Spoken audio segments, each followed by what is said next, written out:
Welcome to Your Thoughts, Your Reality with Michael Cole, the podcast that shines a compassionate light on the journey of veterans battling through life's challenges.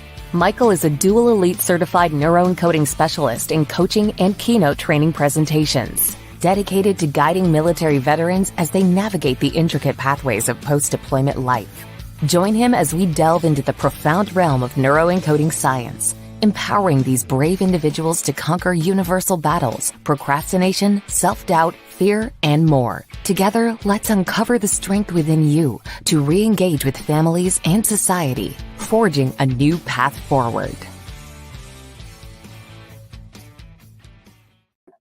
Hello, hello, hello. How's everybody doing today? I have one of my favorite people on here, Veenu Keller. She is the parent-child whisperer. She speaks from Tony Robbins' stage. She's a trainer for Tony Robbins, and I'm just going to say it. Here it is, one of the most amazing people I know. She is fantastic. Veenu, we know each other. Why don't you tell our listeners a little bit about yourself? So first of all, Michael, it is an honor to be on your show, to watch you go from wanting to create it to creating this and the lives that you get to touch through this show. I'm so proud of you. I just want to say that first and foremost, that it's really been an honor to watch you grow and create this. And now I get to be on it. So thank you for inviting me to be here. As Michael Cole has said, that I am the parent-child whisperer. I'm known with my clients to be able to help bridge that gap between parenting your kids and decoding the information that comes from our kids. Because I don't know about you all, but I have 6 kids, and I have a 30-year-old and 25-year-old, and I have 11-year-old twins. So the language has definitely needed to be decoded nowadays, right? It's the behavior. And so that's what I really honed in on, is really helping families find that, not so much balance, but that ability to juggle it all and still be happy. Amen.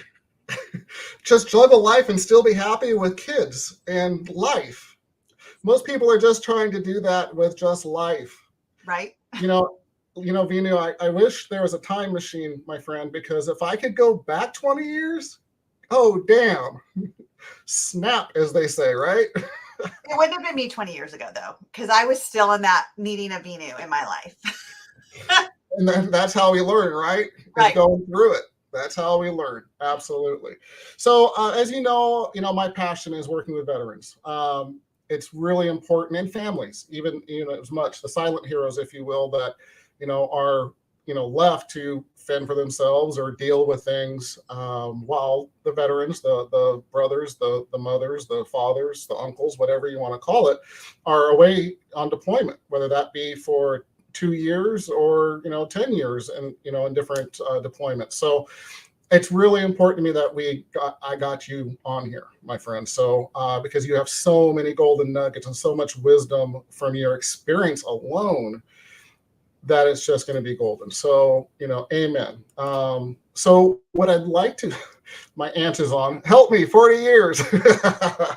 I love you, lady.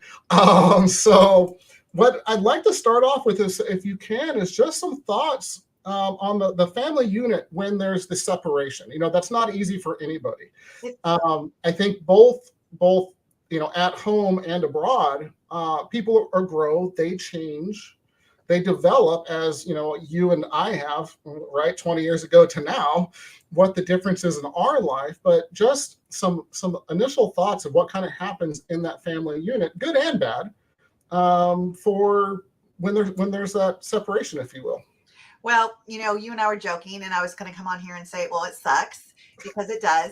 And, but I'm not going to drop the mic on that. So, I just want to give you a little history. I was married to a Marine when I was 18 years old, and it was by choice. It was not an arranged marriage. I'm just joking. We don't do that in America, only in India. And that's not funny. Okay, it is, but still. It is. Come on.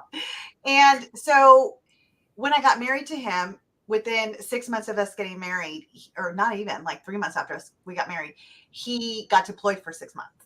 And it was a Westpac. So I was still learning what all this meant. We had no cell phones back then. We had computers, but not for everyone's use. and because this was back in the early 90s, and we just had the snail mail. And so I literally remembered that we would get a message, which was called a key wife, like someone that, was like to kind of communicate between the bridge, right? The bridge, the gap between Right. Marines and us wives back home, like when they're going to be into port. And I would remember my friends would be like, hey, let's go out. I'm like, oh, I can't, because I don't know what time he's going to call. I don't know what time he's going to call. And I would, excuse my dog. This is life, guys. This is life. It is. This is real right here. And if I missed his call, I would literally go into a depression because I didn't know when I would get another call. Right. And we all want to feel welcome. We all want to feel belonging. We all want to feel loved, especially that's why we get into relationships. And so to know that I'm a newly wife, my husband's gone, I'm hearing all the other women like, oh, my husband called. And I'm like, oh, I miss mine. Like, that's not where I wanted to be. So it really controlled my life. And this is before kids, wanting to be there, not wanting to miss his call. And I had to pay all the bills. I never paid all the bills. I never had bills. I went from living with my mom to getting married at 18. Right. And so I had to learn how to do a checking account because they don't teach you that in school. I don't even know if we had debit cards back then. I don't remember. It was like, oh. I don't think so. I don't think so. I think we only checkbooks, and you had to go get cash if you needed cash. And we always had cash though, right? Like back then we used to carry cash because Right. I just got my first credit card, and then I got more credit cards. So I was all excited that I was like racking up the bills, and I didn't realize that I had to pay these off now too. Right. So I was going through a lot of growing up still to be an adult, and then being able to manage the bills and then manage my emotional being. And it was tough. It was tough. But here's what happened. I learned how to grow up fast. I learned how to cook while he was gone because I would go and hang out with another mom who also didn't have kids, but she knew how to cook, and she would invite me over for dinners. So I'd watch what she would do, and I'd write down the recipes, and I still make spaghetti the way she does. I still make lasagna the way she does, and it's so good. That's fantastic. Right? And so when he comes home now, I'm good. Like, I got the bills paid. This is when we have dinner. And he's like, yeah, so can I have the checkbook? I'm like, for what? Why do you need the checkbook? And he's like, because I make the money and I want to pay the bills. And I'm like, no. I got this. I've been doing this for 6 months. And then I would be like making him dinner. He's like, oh, wow, you learned how to cook. I said, yes, I did. And so, but I only learned how to cook 3 meals. So I would constantly make those 3 meals over and over again. And it's like, we didn't know how to communicate anymore with each other. We didn't know how to share the growth that he had away and how the growth I had. And now we had to grow together as a wife and husband. Right. A lot. Did you find, if you don't mind me interrupting just for a second, did you find there was, I don't want to say resentment, but there was an awkwardness because you had grown and now you're a self-sufficient woman that he wasn't familiar with? And I'm not even talking about what he went through, but just that relationship between you two. Yes, there was a lot because there was also now a trust issue. Like we hear things, I was insecure as myself because I did not have self-worth and self-esteem back then. I didn't know how to love me. I didn't know how to appreciate myself. And I always was in the realm of how do I prove I'm good enough? How do I prove I'm good enough? And here's this guy who married me. So he obviously loves me. And yet whatever he said wasn't good enough because I'm like, well, you have to say that. It's kind of like your mom. Like, well, you have to say I look good. Mom, I'm your child. You have to say you love me. Right? But it went so much deeper than that. And in my mind, I was never going to be that statistic because everyone says like, we only knew each other for 5.5 months before we got married. And everybody's like, oh, you're going to get divorced. I'm like, oh, no, I'm not. Challenge on. I will go through everything, but I will not get divorced. So fast forward to about a year after we got back from deployment, we find out we're moving to North Carolina. Mm-hmm. Our relationship's kind of rocky. There has been some physical altercations. Mm-hmm. His drinking really escalated, like something I've never seen before. And this is when he got back from deployment. And what I know now is that it's a vice to let go of stress, to let and I don't know, because I've never been a Marine, but I've heard stories. Right. And at 18, 19, 20, you don't know what it's like to be able to be an open vessel for your husband to just vent about, hey, this is going on. And, this is the stress I'm under. And now he's taking me out of the only home I knew. And Veenu, most of the veterans that I talk to and I coach and I work with, they don't know how to anyway. Right. They don't know how to have those conversations, and that's a major part of the problem. And we'll get into that some more. Well, I agree with you. I agree with you. I don't think, because emotionally talk about what was going on, he probably wouldn't have drank so much. If he would have had a support system, if he would have, even though you were there and would have been there for him, most likely, I can't answer that for you, but as a spouse or whatever, you generally, if you love someone, you want to be there, but you generally don't know how, especially being that young. Right. Exactly. Yeah. So now I'm pregnant after he got back from deployment. I thought you were making an announcement, Veenu. I thought you were pregnant now. No, 6 is enough. I got 2 grandbabies. I am golden. Thank you, Michael. So, little cheeky. I was about 5 months pregnant when we moved to North Carolina.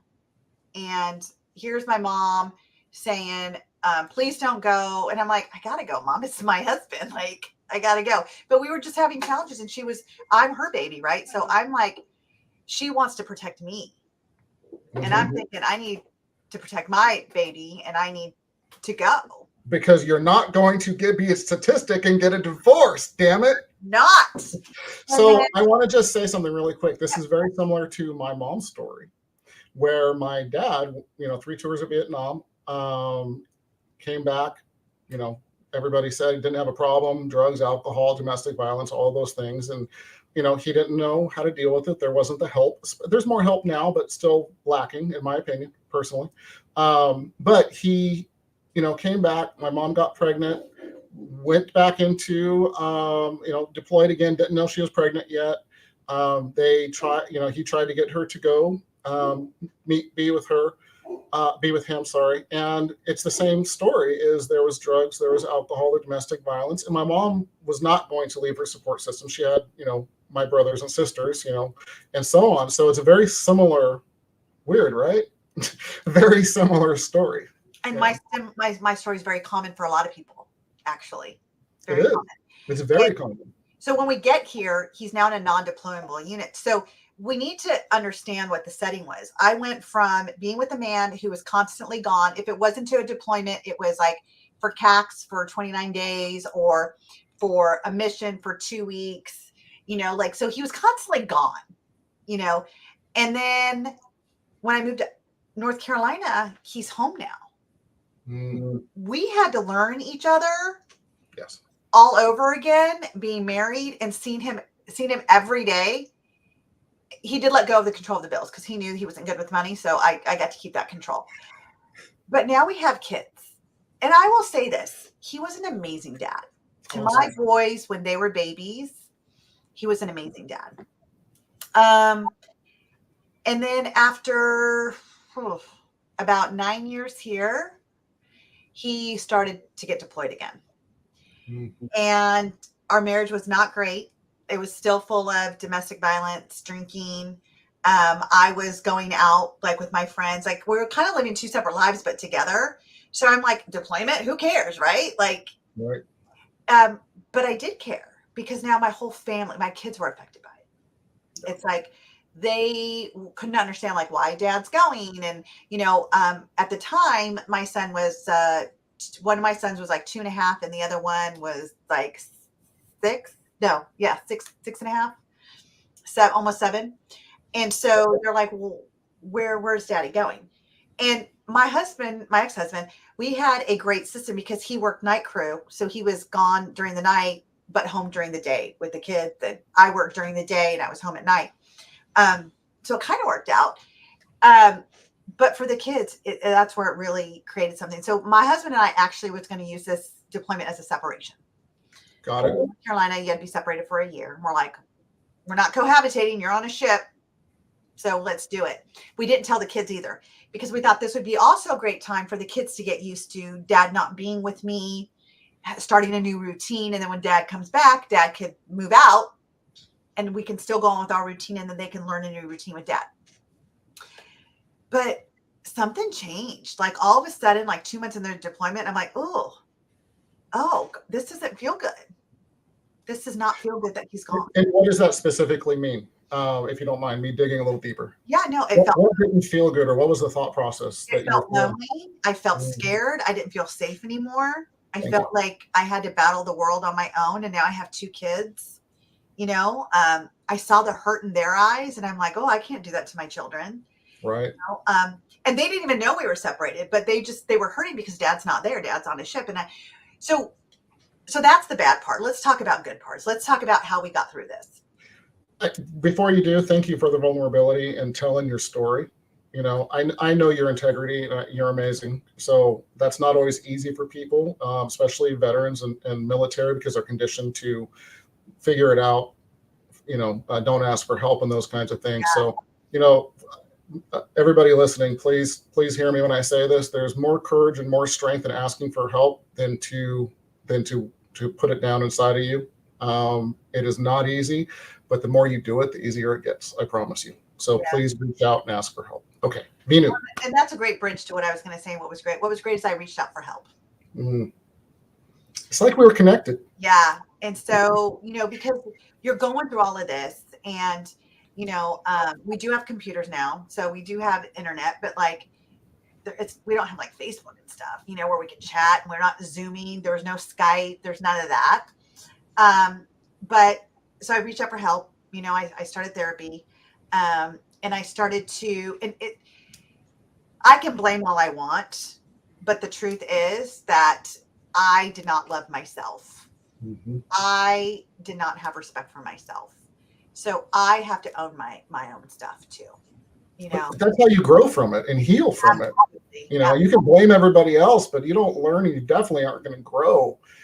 So that next time you deal with it, you can't navigate those waters. And I didn't know how to ask him for what I needed. So here I'm going out and getting other attention and it felt good. I'd still come home. Wasn't like going out with other people, but it still felt good. And I'm like, but I didn't know how to ask that for my own spouse, when he was home, when he wasn't. And when he was away, here's the other thing.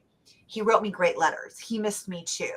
So all of a sudden I felt seen, even though he wasn't there. I felt more seen when he was gone than I felt when he was there. And that was another reason why that I was yearning for him to be back in my life and that I needed this, that this is the best recipe, right? Because we want to be seen and heard. And the moment that we're not, we're going to criticize you men. We're going to tell you why you guys aren't doing it right. And you guys don't want criticism.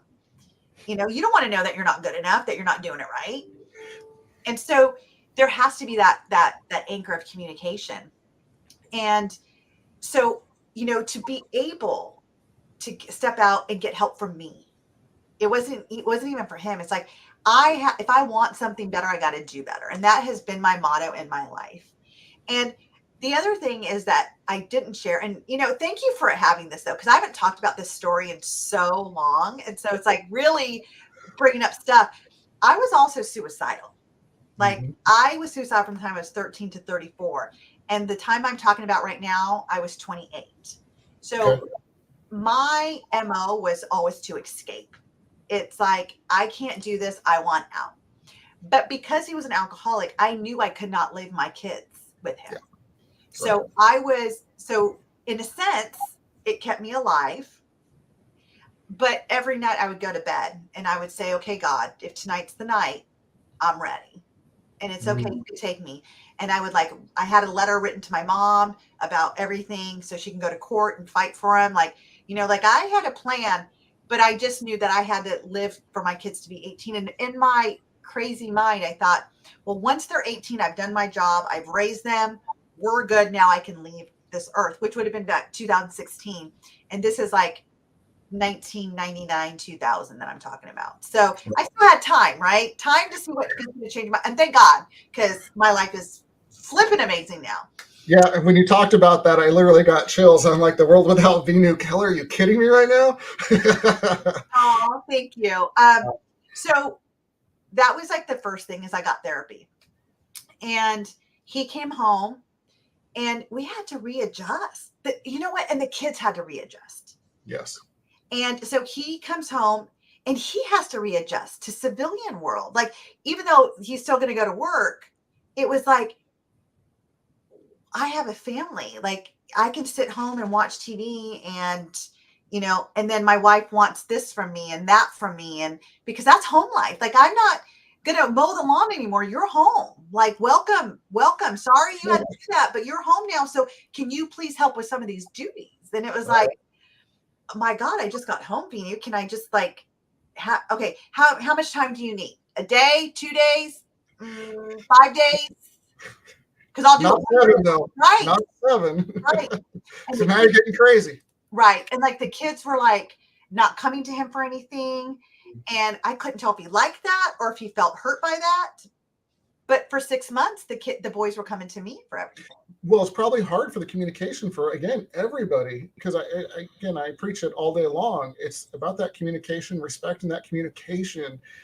Hard as it is, it's got to happen, because otherwise no one knows where anyone stands and everybody's in their own hell for time here, time there. It might not always be that way, but everybody gets in their heads. I mean, I don't care if you're civilian or me, you, or a veteran. We all do it. It's a human condition. We all do it. So it's, it's that communication. So they probably were I'm assuming they were dealing with that. Would you agree? Absolutely. I mean, they were 4 and 7. So of course, like, and then they were overexcited to see daddy. So it was like sometimes too much for him. Right. So it was like trying to find that happy medium and then starting to be able to rely on him. It's like, I had to relearn that. And I didn't have the tools then that I have now. Because now I would have asked better questions like, what do we need to do to make this work? Share with me what you went through and let me share with you what I went through. And let's now come together and say, that's our past. What are we going to do to move forward? What do we need to do to make this work? I didn't have those tools then. Right. And I'm really glad you bring this up because it kind of leads us, I think, into the next part. So thank you again for the vulnerability and just having just a real conversation, because that's what we do, right? Yes. And that's what makes change, is real conversations and people really understanding and feeling it, right? Absolutely. So when coming back and transitioning, there was the struggles and those kinds of things. Did you ever find a way to kind of communicate and get to that point even after the divorce? No. Yeah. That's fair. It was yelling. And, again, because we don't divorce, like I was not going to be, because my mom was a single mom raising 2 kids in America. She did have an arranged marriage at 18 and brought to America, had my brother and I, and then she raised us. But she divorced my dad when I was like, not even 1. My brother was not even 3. And so she's a foreign country. She put herself through law school. She's like my hero. And, I was not going to be that person. And here I was that person, it's the year 2000, and my ex-husband, God bless him, he did the best that he could with what he knew. He is a good guy. Like, he really is a good guy at heart. But we just were never going to be. And we looked at each other and we said, you know what? We fell in love at a very young age. I will always love you as the father of my kids. Like, I'm so grateful that I had this time because we have our boys. And if we're meant to be, we'll come back together one time in our life. But for now, we have to go live our life. And we both agreed. It was a fairly easy divorce. He wasn't fighting me for custody or anything. He was a Marine, so he knew he deployed. I've already shown him I could take care of the kids and everything. And at that time, I had my degree in psychology because I went to night school while he was away at deployment and stuff. So I got my degree in psychology. And so I was working in mental health. So I became a mental health specialist. I call that my past life because I haven't done it for so long. But for 20 years, I was a mental health professional and working with kids with developmental disabilities. And we had a lot here. Like, I'm in a military town, and I don't know, we just had a lot of kids that did not meet the standard deviation in many areas. And so I help kids talk and crawl and use their gross motor, fine motor skills. And that's what I did. And wow, fantastic. I didn't know that. Yeah. And I loved it. I was certified through North Carolina as a infant toddler family specialist.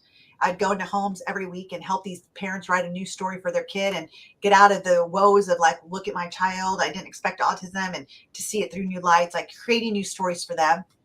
My ex-husband got transferred to California, which, you know what, I have a bone to pick with the military. Go ahead, let's go. They brought me here in 1993 in North Carolina, and I begged my husband to get orders back to California, and it never happened. After we divorced, he gets orders back to California. I'm like, really? Do you think maybe it was just meant to be? You know what? I would not have the love of my life if it didn't happen. So thank you, military, right? I'm not going to pick your bones. I'm going to celebrate. It's the definition you give it, right? Yeah, nothing has a meaning but the meaning you give it, for sure. And so he ended up going to California. And so his father, so this is another thing to think about families. It's like how we are raised, whether we want to be that way or not, sometimes beliefs become innate in us. And my ex-husband's dad never really showed up in his life because his parents were divorced. And so I tell my boys, your dad did better than his dad. But it was kind of out of sight, out of mind. Like I remember, Michael, like back then on the phone, like the regular phones that we had, we had call waiting.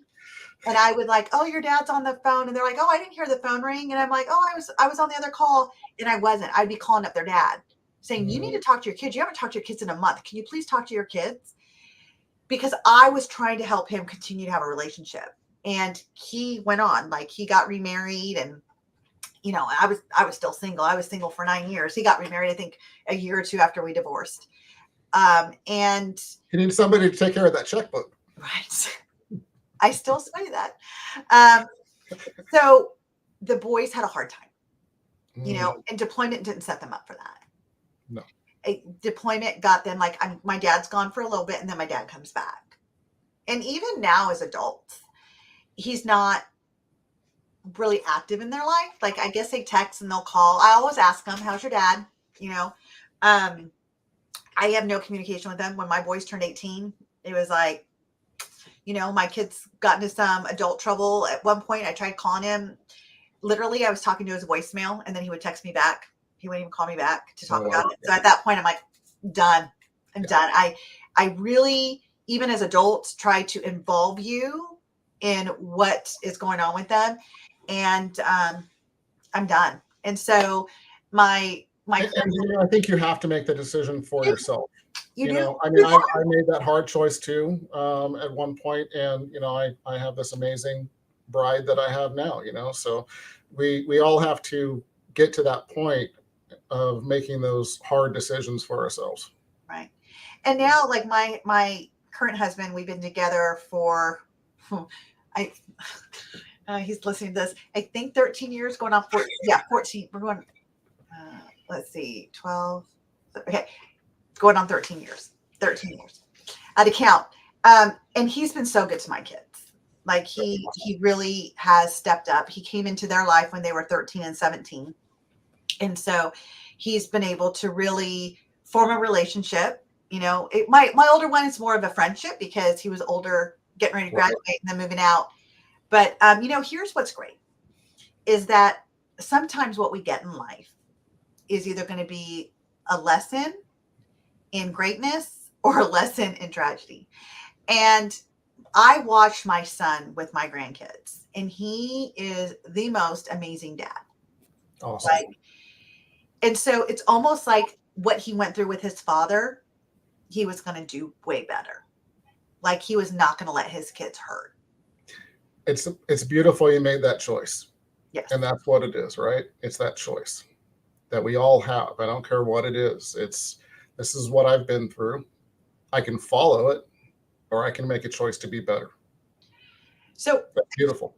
I want to, just for your listeners who are listening, who are saying, yes, my husband's in the Marine Corps or Navy or Armed Forces, or even a first responder, like they got to go, when the call of duty comes, they got to go. It's like, what I would offer your listeners to think about is, what are your partner's needs and what are your needs?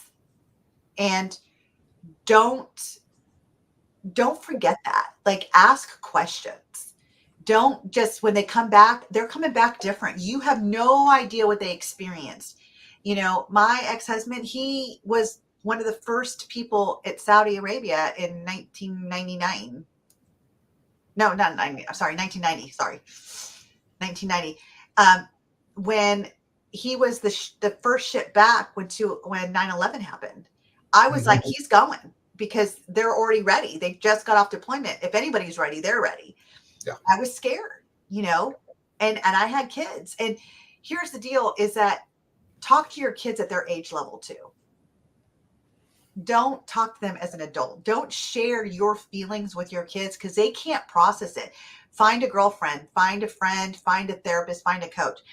And I'm going to say this, what really changed my life is when I got a coach. I got out of therapy. I loved my therapist for 10 years. Loved her. But I wasn't resolving anything. There was I couldn't see the gap that I needed to close.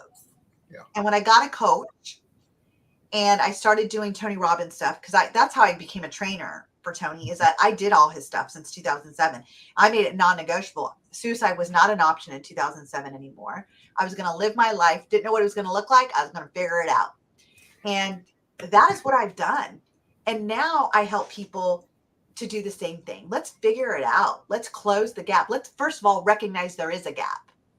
Absolutely. You can't expect them to come back and everything's going to just fall into place, because you're different too. In 6 months, you are different too. You may not think it, but you are.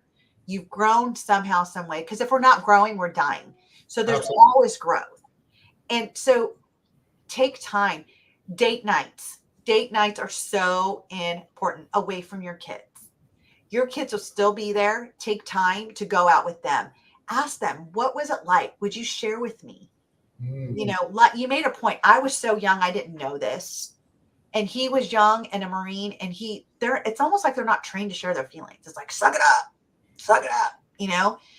And so it's like, let them know that you don't have to be this hardcore guy here. You can be vulnerable, because I got you, and it's not going to make you less than anything. And what you share with me is between us, and I want to share that with you. I want to support you through it, and allow him to know what you want. If he doesn't know your recipe to be heard, seen, and loved, he's not going to do it right.